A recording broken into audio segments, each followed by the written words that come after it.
Chegamos ao último capítulo do relatório de síntese, o texto fruto da primeira sessão da Assembleia, realizada em outubro do ano passado, e tem como título Sínodo dos Bispos e Assembleia Eclesial. Afirma o texto: o processo sinodal foi e é um tempo de graça que nos encorajou. Deus está a dar-nos a ocasião de experimentar uma nova cultura da sinodalidade, capaz de orientar a vida e a missão da Igreja.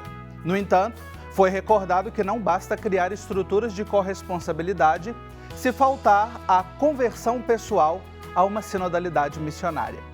O convidado de hoje é o padre Agenor Briguente, presbítero da Diocese de Tubarão, em Santa Catarina, doutor em Ciências Teológicas e Religiosas.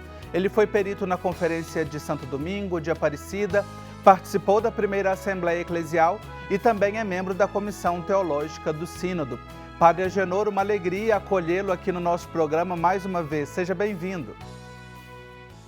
Muito obrigado por esta acolhida e por esta oportunidade, e uma saudação cordial a todos aqueles que nos acompanham também em suas casas e em outros locais. Muito bem. Bom, você que está nos acompanhando, que segue aí o itinerário do Igreja Sinodal, a gente chega então ao fim, né, aqui do nosso relatório de síntese. Chegamos aqui já ao 20º capítulo, conforme eu anunciei. E, Padre Agenor, eu queria trazer aqui, assim, como primeiro ponto, né, para a nossa conversa, que fala, logo ali na introdução eu mencionei que fala de uma conversão pessoal missionária, né, uma conversão pessoal a uma sinodalidade missionária. Como é que a gente promove, proporciona, estimula essa conversão pessoal para viver bem esse processo sinodal? Bom, esse número 20, o capítulo 20 do relatório de síntese, é o último capítulo, mas bem poderia ser o primeiro, porque ele trata justamente do que nós estamos vivendo neste processo sinodal.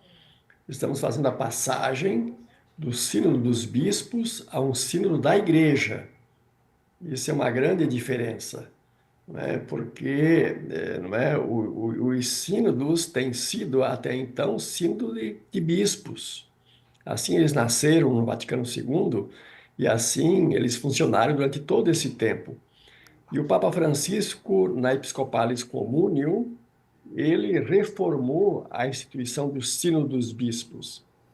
Tanto que a Secretaria do Sínodo dos Bispos não chama mais do Sínodo dos Bispos, Secretaria do Sínodo da Igreja.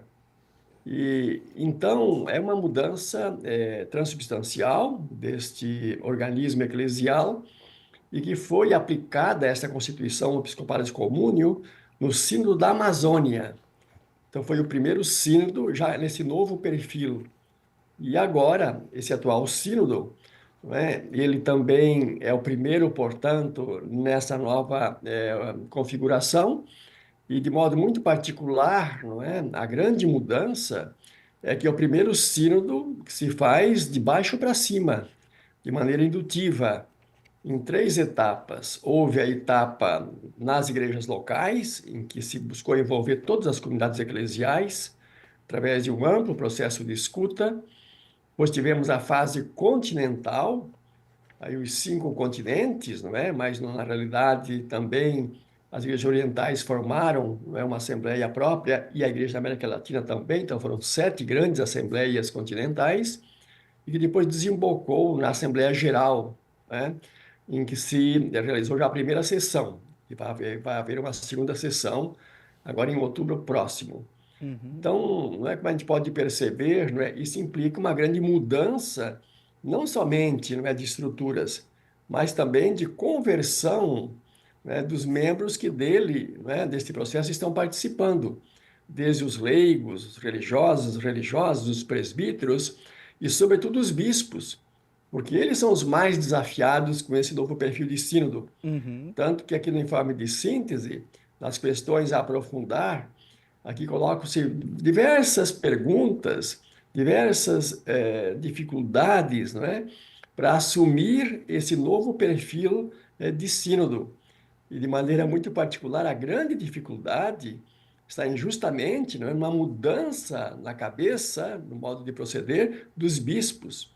Eles estão acostumados, não é, a tomar posição e a decidir, muitas vezes, por cima do povo de Deus. Eles precisam também tomar consciência de que eles se situam no seio do povo de Deus. E na igreja, não é, todos, não é, precisam exercer também, né, o poder de decisão. Não é? Isso não é tirar o papel dos bispos, Sim. mas é situá-los dentro de um novo contexto eclesial, dentro de uma nova eclesiologia, e isso exige uma mudança, não é, de mentalidade, uma conversão, né, de todos, né, nesse processo que é tão desafiante e inovador. Sim, e esse inclusive, Padre Agenor, era um ponto que eu queria comentar, assim, que eu percebi na leitura. Para mim ficou mais claro nesse capítulo, no 20, embora ele apareça também em capítulos anteriores e tem um capítulo especificamente dedicado aos bispos, mas realmente aparece em vários parágrafos, ou seja, o papel dos bispos, o caráter episcopal, compreender isso na Assembleia. Talvez uma leitura minha, ajude-nos aí também a olhar. Essas outras presenças dos não-bispos talvez causem um certo incômodo, ou é porque realmente não era uma praxis eclesial ter essas presenças em ambientes como um sínodo? Bom, as questões a aprofundar, ali se diz explicitamente, e a gente que esteve na Assembleia, a gente sabe quem disse, né, de onde vêm esses posicionamentos. Isso vem de cardeais, vem de bispos, não é? Em que eles pedem, é impressionante, né? Quando para nós já estaria tranquilo, estamos já passando de um sínodo de bispo para um sínodo da igreja, na realidade, as dificuldades e os entraves são muitos. Não é? E se pede, não é? Isso é incrível, isso aí no texto, né? Que se conserve o caráter episcopal, não é, da Assembleia do Sínodo. Impressionante isso. Então, não entenderam bem, não é, a Episcopalis Communium quando o Papa diz, não é, que a Igreja, não é, ela é o povo de Deus. E o Espírito Santo, ele atua e age na Igreja através do sensus fidelio, através do sentir comum da fé do povo de Deus. Diz lá nesse texto que os bispos precisam ouvir o Espírito Santo, ouvindo o povo de Deus. Aí está o cerne da questão de uma igreja sinodal. Ouvir o Espírito Santo que fala através de todo o povo de Deus. E, Uhum. portanto, não é, há uma dificuldade aí, não é? Como situar, não é, a colegialidade episcopal no seio da sinodalidade eclesial. Não é? Há uma tendência, não é, de um grupo de bispos, não é, que não é assim tão pequeno, não é, de pensar que a colegialidade episcopal ela, não é, está por cima da sinodalidade eclesial. E é o contrário. Não é? Basta ver, nós vivemos agora, por exemplo, no Brasil, a Assembleia dos Bispos, não é? E aí foram definidas novas diretrizes para a ação da Igreja no Brasil. Veja, em pleno processo sinodal, a CNBB, os bispos do Brasil, né, definiram diretrizes para todo o povo de Deus, né, de cima para baixo. Né, quando, né, como é que deveria acontecer numa igreja sinodal? As diretrizes deveriam ser processadas a partir de baixo, a partir das comunidades, e depois definidas numa assembleia, não só de bispos, mas numa assembleia em que estivessem presentes representantes de todo o segmento do povo de Deus. Inclusive, aqui nesse informe de síntese número 20, se cita, não é, a experiência da Assembleia dos Organismos do Povo de Deus no Brasil. Sim. Veja, lá desde os anos 70, 80, e Dom Luciano Mendes de Almeida, de saudosa memória, né? Foi ele que foi o grande impulsionador dessa Assembleia Nacional dos Organismos do Povo de Deus. E aqui se cita como um espaço de exercício de sinodalidade, como também foi, e aqui cita também, não é? A primeira Assembleia Eclesial da Igreja América Latina e o Caribe. Depois de 5 conferências de bispos, o Papa Francisco pediu que não tivéssemos uma sexta conferência de bispos, mas que tivéssemos uma primeira assembleia eclesial, isto é, com participantes, né, de todo o povo de Deus e todos com poder de voto. Né? Então, essa é uma grande diferença que nós precisamos avançar. Não é? Então, quando a gente poderia pensar, não é, que os que estão participando da Assembleia do Sínodo em Roma já teriam compreendido e assimilado e se convertido, não é, a essa dinâmica, a gente constata que as dificuldades e os entraves são muitos e não é bem certo, não é, que nós vamos poder avançar nisso, porque o Papa Francisco, como ele é muito também sinodal, como tem que ser, não é? Sim. Ele não vai se impor. Ele propõe, aí depende, né, também de uma acolhida dessas proposições, que não é do Papa. Isso é o Concílio Vaticano II. Mas que nós estamos muito aquém daquilo que deveria ser o concílio em relação à sinodalidade eclesial. Nós mudamos com o concílio, né, no sentido dos bispos não trabalhar sozinhos, eles trabalhar conjuntamente. Mas não basta a Assembleia de Bispo. É preciso que tenhamos a Assembleia do Povo de Deus para que tenhamos uma igreja realmente sinodal. Isso é um desafio, mas que estamos aí abertos para esta conversão pessoal a esta sinodalidade missionária, esses pontos importantíssimos que o Padre Agenor Briguente está destacando aqui para nós no programa de hoje. Nós vamos fazer um intervalo e já nós continuamos este bate-papo aprofundando o capítulo 20 do nosso relatório de síntese.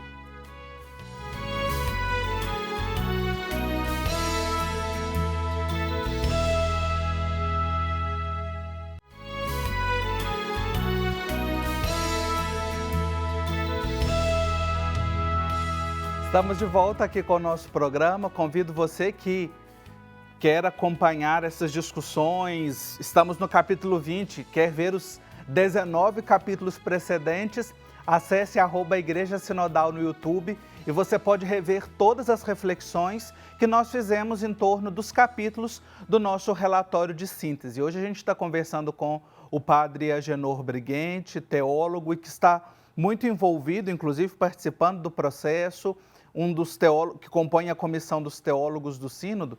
No bloco anterior destacava esses elementos do Sínodo dos Bispos, também do processo que estamos vivendo aqui no Brasil de atualização das diretrizes, né? Recentemente tivemos a Assembleia dos Bispos do Brasil e que ali se pensa as diretrizes que são para todo o povo de Deus, que nos leva a pensar também num novo jeito de se conduzir este processo. E aí, Padre Agenor, eu queria trazer aqui um elemento que para mim fica, fica como uma pulguinha atrás da orelha, lendo, especialmente aqui nas questões a aprofundar, que se fala de pensar processos, passos sucessivos para pensar esta relação das assembleias. Alguns consideram que a fórmula adotada nesta Assembleia ela corresponde, mas outros pensam que deveria-se ter uma Assembleia Episcopal depois de uma Assembleia para definir as questões, para concluir o discernimento. Ora, aqui novamente a gente vê essa ideia de, ou seja, a aprovação tem que vir dos bispos. Quando o povo todo está reunido, e os bispos sendo o povo de Deus, me parece que ainda falta algum elemento, seria isso? Olha, aqui se traz, do ponto de vista, assim, não é mais da configuração institucional da igreja, a proposta de conjugar, né? Conjugar, diz aqui o texto, né? Conjugar a dimensão sinodal da igreja, que é a participação de todos, com a dimensão colegial, né, que são os bispos que presidem o povo de Deus em suas dioceses, e a dimensão primacial, que é o primado, né, do Papa. Então, isso, não é, do ponto de vista da conversão da igreja, não é normal. Não é? Então, são 3 dimensões. Agora, uma igreja sinodal não significa que primeiro, então, vamos exercitar a dimensão sinodal entre todos, depois, então, vem a dimensão colegial, só os bispos, e depois vem a dimensão primacial, só o Papa. não é, deveria, né, ser todos juntos discernindo, depois decidindo o que diz respeito a todos, e todos com voz e voto. Na Assembleia em Roma, a configuração ali da sala é um pouco isso. O Papa está numa mesa entre as 36 mesas que estão aí, né, com gente dos 5 continentes. Mas o fato é que depois da Assembleia continua essa dinâmica, não é? Porque essa Assembleia, apesar, não é, dos leigos e das leigas também votarem, é uma Assembleia meramente consultiva, quando deveria ser deliberativa. Uhum. No fundo, nós não sabemos bem como conjugar, não é? Sinodalidade eclesial, colegialidade episcopal e primado do Papa, não é? Então, como inserir o Papa também dentro da Assembleia e os bispos dentro da Assembleia? Isso não significa tirar, né, o papel específico de cada um, até que se pergunta, né? Como é que fica, então, né, o caráter episcopal se a Assembleia é de todos, né? Uhum. Continua o caráter episcopal, não é? Eu acho que um princípio importante, para terminar aqui essa questão, né, é como funcionava na Igreja Antiga. Na Igreja Antiga, existia 5 patriarcados. Existia o patriarcado de Antioquia, Jerusalém, Alexandria e Constantinopla, né, lá no Oriente. E havia o patriarcado de Roma aqui no Ocidente. Os 4 patriarcados do Oriente não poderiam decidir sem o acordo do patriarcado do Ocidente. O patriarcado do Ocidente, o Papa, era um primus inter pares, um primeiro entre outros. E, por sua vez, o patriarcado do Ocidente, primado, o Papa, a Igreja de Roma, não podia decidir sem os demais 4 patriarcados. Isso é muito equilibrante. Isso significa que todos têm que chegar a um consenso. Ninguém anula ninguém, mas não é, todos estão dentro, né, do povo de Deus, que, em última instância, né, é o sujeito da igreja, é o povo de Deus, não é? Os ministérios são exercícios, não é, da presença desse povo de Deus de maneira organizada. Mas a organização do povo de Deus, os seus organismos, não podem neutralizar e tirar, não é, a prerrogativa do povo de Deus ser o sujeito de uma igreja sinodal. Esse ponto que o senhor traz e que a gente tem olhado, ele aparece como uma questão a aprofundar. E a gente pensa assim, tivemos a primeira sessão, em outubro próximo será a segunda sessão. Como é que o senhor olha? Tem sido dada a atenção devida a essa dimensão da participação do povo de Deus? Como é que o senhor vê, assim, de maneira perspectiva, esta questão, o debate e a reflexão em torno? Olha, esse processo sinodal, não é? Ele começou mais ou menos bem, não é? Acho que todas as igrejas locais estiveram envolvidas, as comunidades, houve uma escuta, houve, não é, uma síntese muito positiva, não é? Eu li praticamente quase todas as dioceses assim do Brasil, a síntese que fez depois da CNBB, depois fizemos uma síntese continental, então houve uma boa participação. Mas a passada essa primeira fase, né, dá a impressão, né, que se está esperando o que vem de Roma, Uhum. quando na realidade, não é, se desencadeou um processo que não tem data para terminar. Uma igreja sinodal não é um evento, um acontecimento em vista de um documento. Uma igreja sinodal é um processo do povo de Deus agir conjuntamente, discernindo e decidindo juntos. Isso não tem data para acabar, não é? Então, para essa segunda assembleia, por exemplo, existe aí também toda uma orientação, né, para retomar, né, ou para continuar esse processo lá nas comunidades, não é? Mas não é muito isso que a gente tem visto, não, né? Parece que houve um grande esfriamento para essa segunda fase, e isso é muito, eu acho, delicado. A gente pode chegar na segunda assembleia com essas mesmas questões, sem ter tido tempo, né, de aprofundar e de avançar. O Papa constituiu 10 comissões de trabalho, né, para aprofundar 10 questões assim, mais sensíveis. Uhum. Mas, além dessas 10, existem muitas outras, né? E isso depende, não é, de uma reflexão e da tomada de posição das igrejas locais, das dioceses, né? E talvez aí estejamos falhando, né? Porque, não é, costumamos tanto esperar de cima para baixo e agora nos deram a oportunidade de fazer de baixo para cima e a gente, né, não está valorizando e até desconfia né, do poder que a gente poderia ter, né, porque nunca tivemos, mas disso se trata, né? De fazer um processo indutivo de baixo para cima e não esperar as coisas de cima para baixo. Uhum. Isso, a mim, pelo menos, deu a impressão, quando o Papa, no mês de fevereiro, constituiu esses grupos de trabalho e estes temas, o Papa está dizendo assim, olha, gente, isso aqui é importante. Parece que não houve um movimento esperado, ao menos também a minha percepção, que não estou acompanhando o processo desde o ponto de vista da comunicação, da reflexão, mas me parece que o Papa está dizendo, ó, gente, vamos por aqui, que o caminho é esse, temos estes temas, que talvez não esteja havendo o movimento necessário.